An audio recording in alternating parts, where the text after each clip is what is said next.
No, the maps taken out of rotation were Alpine Peaks and Tourmaline Desert.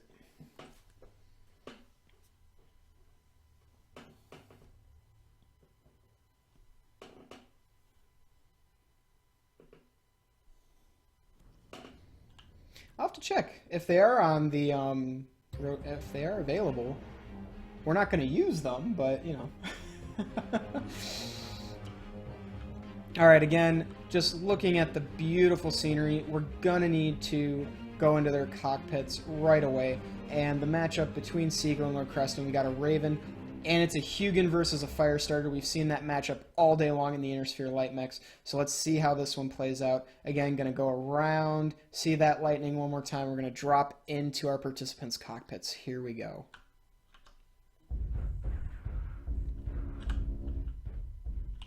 So McGruberr, what are you feeling on this whole Hugin Firestarter dueling that's been taking place all day long?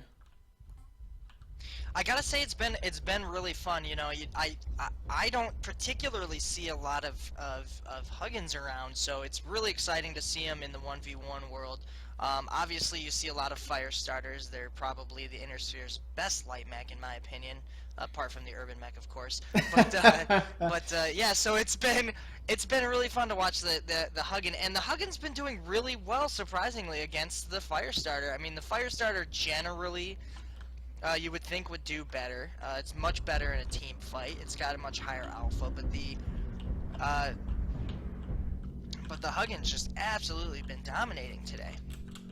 You know, I get the feeling xCico might be listening to us, not because of not listening to us on Twitch, but just mentally tuning our thoughts, because I gotta say, he's playing it very safe with his Firestarter so far. The Huggin just got right up there, taking the position in the center of the volcano, and we have xCico in his Firestarter running circles around the outer perimeter. Now, because this is the semifinals and because the finals are right after this, if this does become a draw, we will rerun this one right after this on a different map. So, just to give you guys all that bit of knowledge, because we're on the last two, we do not need to worry about time necessarily. So, if this needs to go on a little bit longer, I think we're up for that. What do you say, McGruberr? Are you up for a little bit more in case it becomes a tie?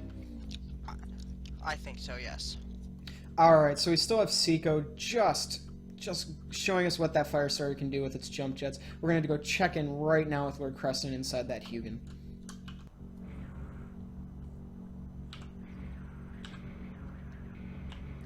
Playing it very wise. xCico around here.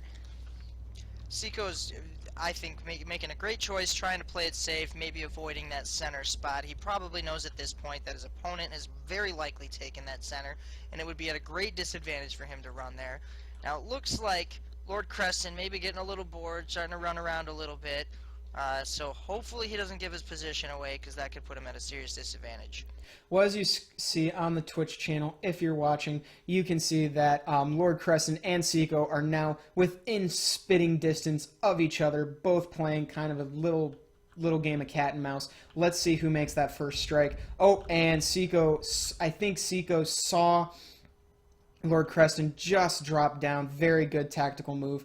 Alright, so now we just got to see how this one's going to play out. They are not holding back. They are not playing NASCAR. They're playing very, very smart. So we got to see how this one's going to go.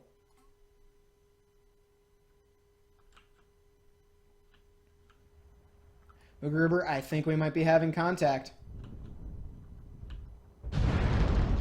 There it is. Now, xCico's definitely going to want to take off the moment he hits that alpha. If he gets hit by those SRMs, he's definitely going to have a hard time. Yes, but unfortunately, Lord Creston got fumbled up there a little bit and fell down. So now the question is, can he recover? Well, it looks like xCico just played right into his hand, got right back down in there, into the lava with Lord Creston there, both using those jump jets to their advantage. Let's see who's going to come out on top. The question is, will those machine guns and missiles do more damage than those small pulse lasers? I will say that xCico is doing a great job at coordinating his fire, making sure that he is hitting with each alpha strike and managing his heat very, very well. He's doing a really good job, too, of keeping that Huggin at a bit of a range, because he does He doesn't have a huge range with those small pulse, but the thing is he's way less likely to miss, whereas the Huggin's way more likely to miss at a range of those SRMs. True. The problem is that the Huggin really needs to get in there to make sure that it counts. Oh! And that And is that is the Did not see game. that coming. What a match. Wow. Did not see that coming. Yeah, wow.